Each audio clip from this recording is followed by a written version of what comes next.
நீ மற்றவங்களை நல்லா பார்த்துக்கிட்ட அப்படின்னா மற்றவங்க எல்லாரும் உன்னை சூப்பராக பார்த்துக்குவாங்க. இப்படி சொல்லி தானே நம்மளை வளர்த்து வந்திருப்பாங்க. அதே மாதிரி but over the period of time நம்ம நல்லா கொஞ்சம் வளர்ந்ததுக்கு அப்புறம் பார்த்தீங்க அப்படின்னா யார் யாரெல்லாம் நம்ம நல்லா பார்த்துக்குவாங்கன்னு நினைச்சாங்களோ அவங்களாம் உண்மையில நம்ம நல்லா பார்த்துருக்காங்களா? ஒரு கேள்விக்குறியா தானே இருக்கு.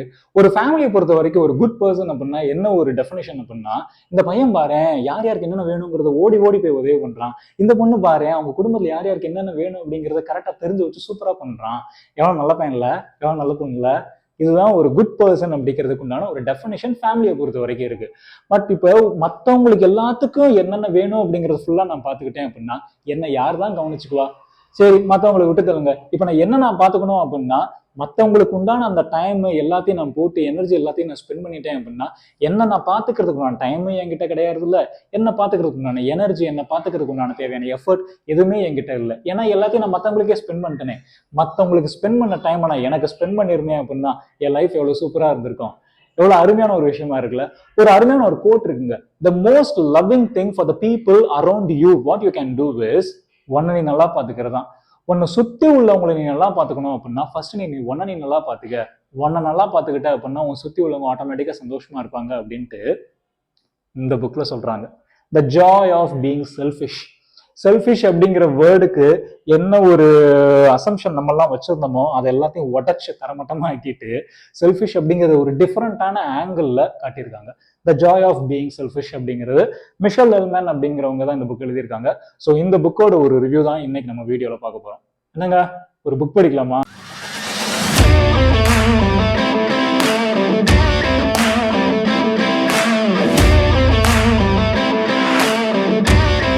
எனக்குண்டான தேவைகளையும் எனக்குண்டான அன்பையும் இன்னொரு பர்சன் தான் வந்து கொடுக்கணும் அப்படின்ட்டு எந்த ஒரு அவசியமும் கிடையவே கிடையாது. அதை ஃபர்ஸ்ட் நான் எனக்கு நல்லா கொடுத்துக்கணும். என்ன நான் நல்லா பார்த்துக்கிட்டு என்ன நான் நல்லா இது பண்ணி சாட்டிஸ்ஃபேக்ஷனாக வச்சிருந்தா மட்டும்தானே நான் மற்றவங்க நல்லா கவனிக்க முடியும். அப்படி நான் ஃபோக்கஸ் பண்ணி நான் என்னுடைய விஷயத்திலேயே நான் ஃபோக்கஸ் பண்ணி இருக்கிறேன் அப்படின்னா அதுக்கு நீங்க நீ செல்ஃபிஷ்னு சொல்றீங்க அப்படின்னா நான் அதை வருத்தப்பட போறதே கிடையாது. நான் செல்ஃபிஷாவே இருந்துட்டு போயிடுறேன் அப்படின்ட்டு இந்த ஆத்தர் சொல்றாங்க. ஸோ இந்த புக் வந்து பாத்தீங்க அப்படின்னா என்டையரா வந்து ஒரு செல்ஃப் லவ் அண்ட் பவுண்டரிஸை செட் பண்ற ஒரு புக்கா தான் இருக்கு. பவுண்டரிஸை பத்தி ஃபுல் அண்ட் ஃபுல் டீடைல்டா எக்ஸ்பிளைன் பண்ற ஒரு புக்கு தான் இந்த ஜாய் ஆஃப் பீயிங் செல்ஃபிஷ் அப்படிங்கிறது. ஸோ இப்போ செல்ஃப் லவ் அப்படிங்கிறது ரொம்ப முக்கியம். பட் இந்த செல்ஃப் லவ் அடிப்படுற மாதிரியான விஷயங்கள் அல்லது ஏதாச்சும் ஒரு பர்சன் நம்ம லைஃப்ல என்டர் ஆகுறாங்க அப்படிங்கும் போது அந்த இடத்துல ஒரு லைன் ட்ரா பண்ணணும். That is called boundaries. So ஆக்சுவலா இப்போ பவுண்டரிஸ்னா என்ன? How to treat my self. என்ன நான் எப்படி ட்ரீட் பண்ணணும் அப்படின்ட்டு எனக்கு நான் சொல்ற விஷயம், என்னை எப்படி நீங்கள்லாம் ட்ரீட் பண்ணணும் அப்படின்ட்டு ஒரு லைன் ட்ரா பண்றதுதான் பவுண்டரி. ஃபார் எக்ஸாம்பிள் வந்து இப்போ சொன்னோம் அப்படின்னா இதுதான் என் வீடு. இப்போ இந்த வீட்டுக்குள்ள வந்து என்ன நல்லா தெரிஞ்ச ஒரு பர்சன் வந்து காலிங் பில் அடிச்சுட்டு இப்போ வீட்டுக்குள்ள வராங்க. நல்லா தெரிஞ்ச பர்சன் அப்படிங்கும்போது வாங்க வாங்க வாங்க உள்ளுக்குள்ள வாங்க எப்படி இருக்கீங்க அப்படின்னு எல்லாம் இது பண்ணிட்டு வாங்க ஃபீல் ஃப்ரீ அட் ஹோம், எல்லாம் எது வேணும் அப்படின்னாலும் நீங்க தாராளமாக யூஸ் பண்ணிக்கங்க இது பண்ணிக்கங்க அப்படிங்கிற மாதிரி தான் சொல்லுவோம். இப்ப இதே இது யாரு என்னன்னே தெரியாத ஒரு பர்சன் உங்க வீட்டுக்குள்ள வரும்போது காலிங் பில் அடிக்காம ஓங்கி ஒரு உதச்சிட்டு டோரை அடிச்சு தள்ளிட்டு வீட்டுக்குள்ள வராங்க அப்படிங்கும் போது பரவாயில்ல நீங்க டோரை உடச்சிட்டு வந்துட்டீங்க இருந்தாலும் பரவாயில்ல இந்த வீட்டுல உள்ள பொருள் தான் உங்களுக்கு தான், நீங்க யூஸ் பண்ணா யூஸ் பண்ணிக்கங்க அப்படின்னு நம்ம என்னைக்கா சொல்லுவோமா? சொல்ல மாட்டோம்ல. ஸோ அதுதான் நம்ம லைஃப்ல நம்ம நல்லா தெரிஞ்ச ஒரு பர்சன், நம்ம பவுண்டரிஸ் அறிஞ்ச ஒரு பர்சன் நம்ம ஆட்டோமேட்டிக்கா வீட்டுக்குள்ள வராங்க, நம்ம லைஃப்குள்ள வராங்க அப்படிங்கும் போது நம்ம ஃபீலிங்ஸையும் நம்மளுடைய விருப்பு வெறுப்புகள் எல்லாத்தையும் ஷேர் பண்றதுக்கு உண்டான ஒரு ரெஸ்பெக்ட் அந்த இடத்துல இருக்கும்.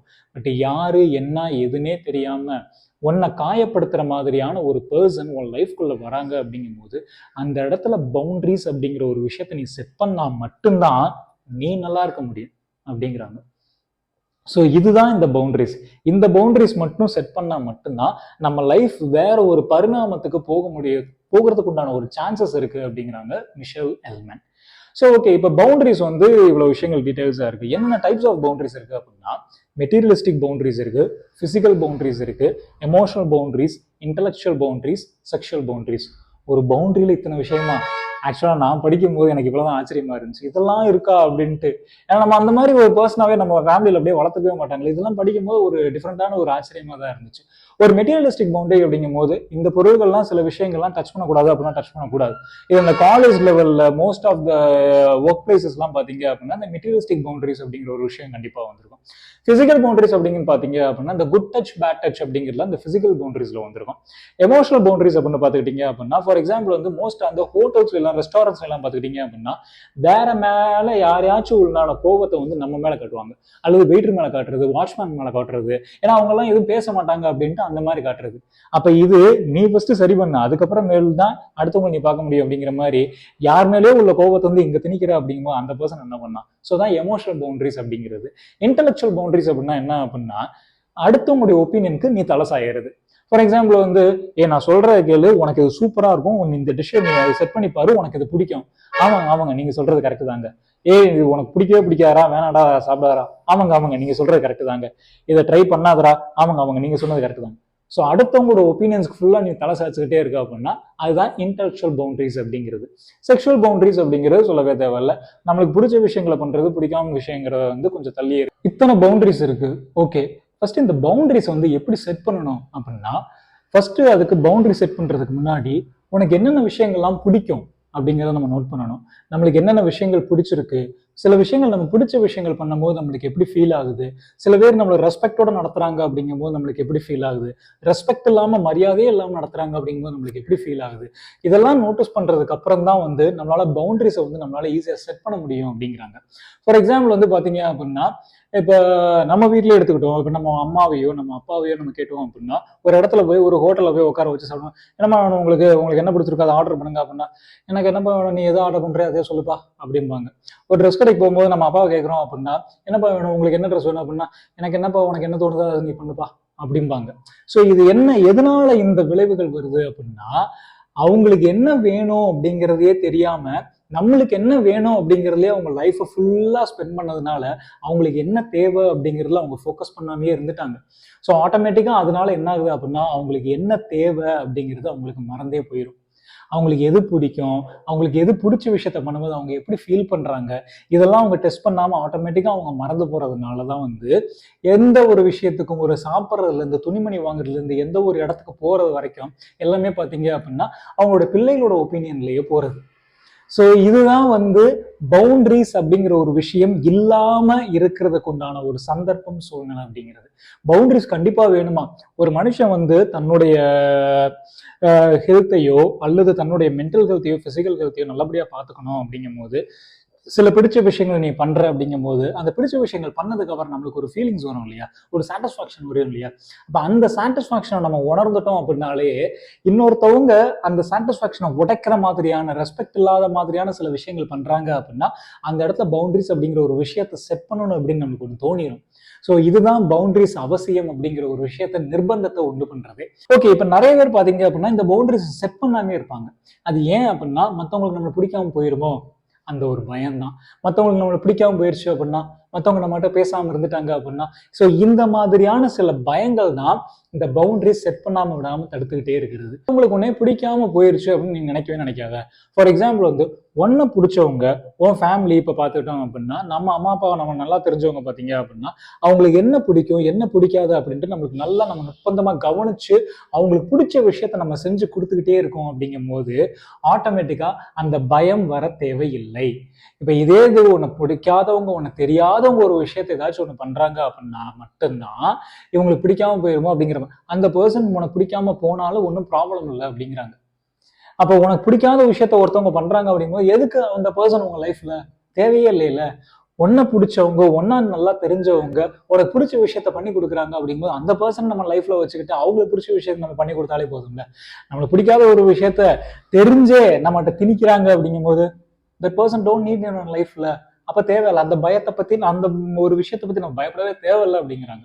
ஸோ இந்த ஃபியர் ஆஃப் பீயிங் டிஸ்லைக்ட் அப்படிங்கிற இந்த ஒரு காரணம் தான் இந்த பவுண்டரிஸ் அப்படிங்கிற விஷயத்த செட் பண்ணாம விடாம தடுத்துக்கிட்டே இருக்கிறது. சரி, இப்போ இந்த பவுண்டரிஸை வந்து எந்தெந்த ஸ்டேஜ்ல எல்லாம் செட் பண்ணணும் அப்படின்னா உன் பீஸை அஃபெக்ட் பண்ற மாதிரியான விஷயங்கள் எந்தெந்த இடத்துல எல்லாம் நடக்குதோ அந்தந்த இடத்துல எல்லாம் இந்த பவுண்டரிஸை செட் பண்ணு அப்படிங்கிறாங்க.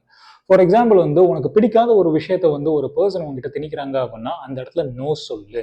நீ கம்யூனிகேட் பண்ணா மட்டும்தான் அந்த பர்சனுக்கு தெரியும் இது இந்த பர்சனுக்கு பிடிக்காது, அப்ப இதை மேல் இது பண்ணக்கூடாது அப்படின்ட்டு. நீ கம்யூனிகேட் பண்ணாத வரைக்கும் அந்த பர்சன் அதை திருப்பி திருப்பி திருப்பி திருப்பி பண்ணிக்கிட்டே தான் இருப்பாங்க, ஒன்றை ஃபோர்ஸ் பண்ணிக்கிட்டே தான் இருப்பாங்க. So communication is most most most important in setting boundaries அப்படிங்கிறாங்க. எந்த ஒரு விஷயத்தையும் உனக்கு பிடிச்சிருக்கோ அதை பிடிக்கலையோ கம்யூனிகேஷன் செட் பண்ணு. அந்த இடத்துல நீ அதை தெளிவா எடுத்து சொல்லு, இல்லை இதை பண்ணா எனக்கு பிடிக்காது, வருது, இத்தனை மணிக்கு மேல எனக்கு கால் பண்ணாதீங்க, இப்ப எனக்கு டெக்ஸ்ட் பண்ணாதீங்க, வீக்கெண்ட்ல என்ன டிஸ்டர்ப் பண்ணாதீங்க. ஸோ இதெல்லாம் நீ சொன்னா மட்டும்தான், இந்த பவுண்டரிஸ் நீ செட் பண்ணா மட்டும்தான் ஒன்னு நீ கொஞ்சமாச்சும் ப்ரொடெக்ட் பண்ண முடியும். இல்ல கம்யூனிகேட் பண்ணாத வரைக்கும் ஆட்டோமேட்டிக்கா உனக்கு தேவையில்லாத விஷயங்கள் வந்துட்டு தான் இருக்கும்.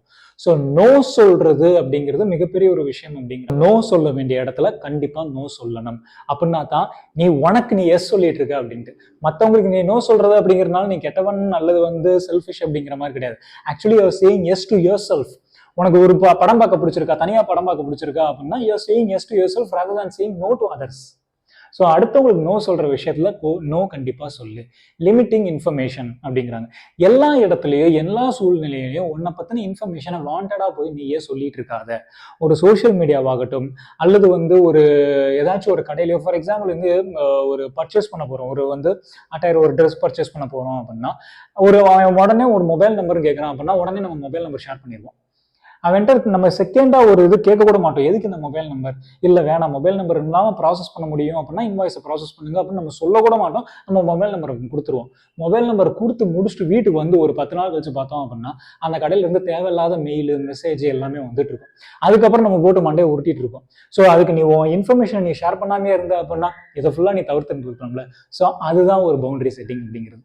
ஸோ எல்லா இடத்துலையும் உன் இன்ஃபர்மேஷன் பத்தி நீ கொடுத்த அப்படின்னா அதிகப்படியான பர்சன்ஸ் உன் இன்ஃபர்மேஷனை தெரிஞ்சுக்கிட்டு உன்னை டிஸ்டர்ப் பண்றதுக்கான வாய்ப்புகள் ஜாஸ்தி இருக்கு.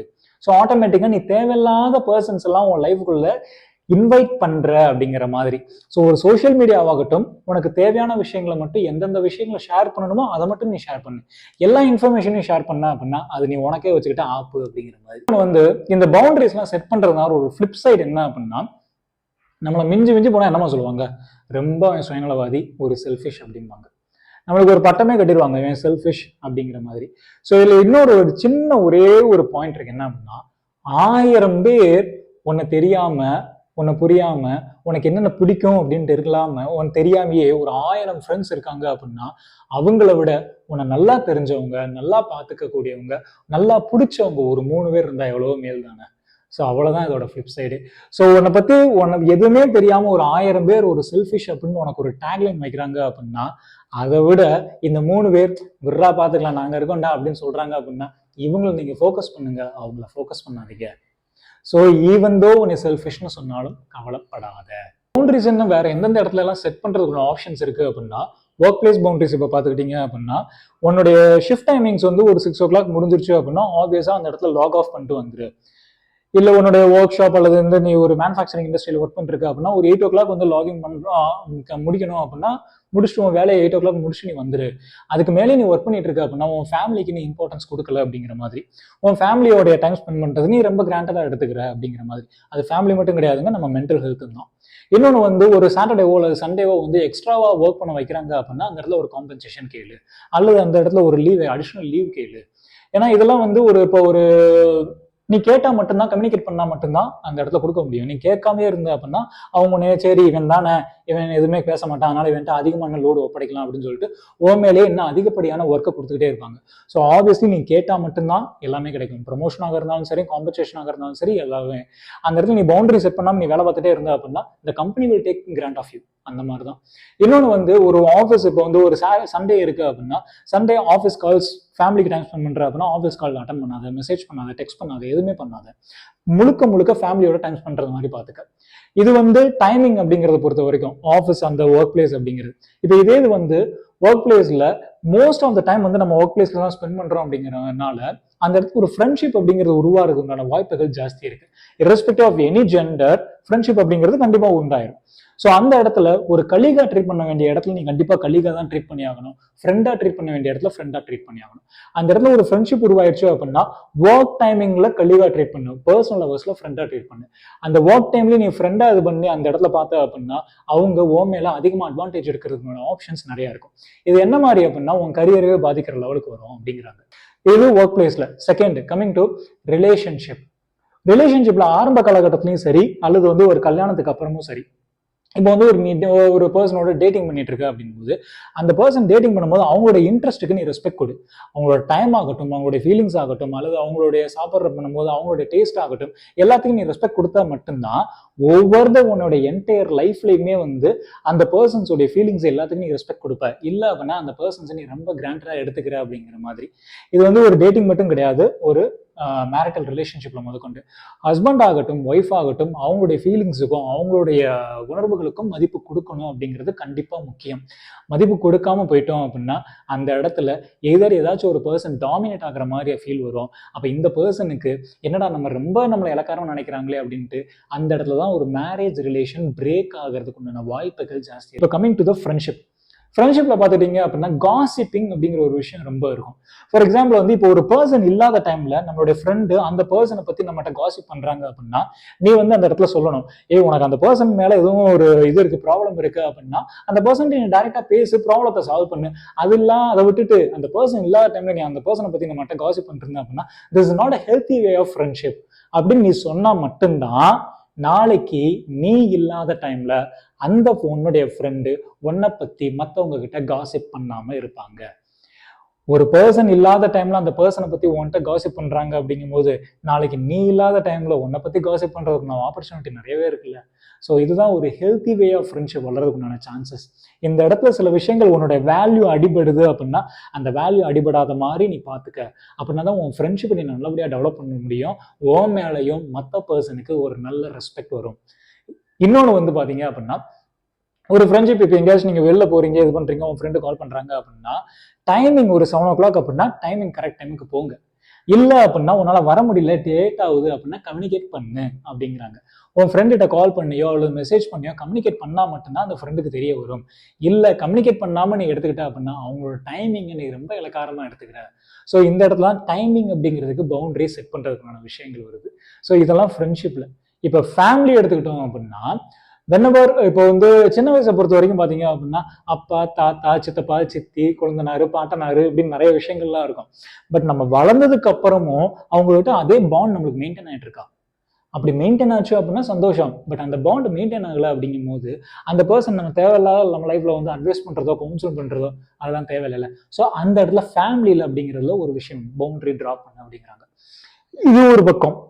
இன்னொரு சைடு பார்த்தீங்க அப்படின்னா இப்போ ஒரு மதர் அண்ட் ஃபாதர் இருக்காங்க அப்படிங்கும்போது, ஒரு அம்மா அப்பா இருக்காங்க அப்படிங்கும்போது அவங்களுக்குள்ள ஏதாச்சும் ஒரு பிரச்சனை அப்படின்னா நிறைய பேர் சொல்லியிருப்பாங்க, எல்டர்ஸை இன்வால்வ் பண்ணாதீங்க. வென்னவர் வி ஆர் ஹேவிங் ஒரு ஃபைட் இருக்குது அப்படிங்கும்போது நீ எல்டர்ஸை இன்வால்வ் பண்ற அப்படின்னா அந்த ஃபைட் இன்னும் பூதகரமாகி பெருசாகிறது தான் சான்சஸ் இருக்கு ஒழிய சின்னதாகிற சான்சஸ் இருக்கு. அதுக்கு பதில் நீங்க 2 பேருமே பேசிக்கிட்டீங்க அப்படின்னா அந்த ஃபைட் இந்நேரம் அப்படிங்கிற செகண்ட்ல முடிஞ்சிடும் அப்படிம்பாங்க. இது வந்து எல்டர்ஸ்க்கு மட்டும் கிடையாது, உங்களுடைய சன் அண்ட் டாட்டர்ஸ்க்கு முதற்கொண்டு தான். நம்ம பசங்களை நம்மளுக்கு ஃபைட் நடந்துட்டு இருக்கு அப்படின்னா நம்ம பசங்களை இன்வால்வ் பண்ணக்கூடாது அப்படிங்கிறாங்க. இன்வால்வ் பண்ணோம் அப்படின்னா அது அவங்களுடைய ஃபியூச்சருக்கு தான் கேள்விக்குறி.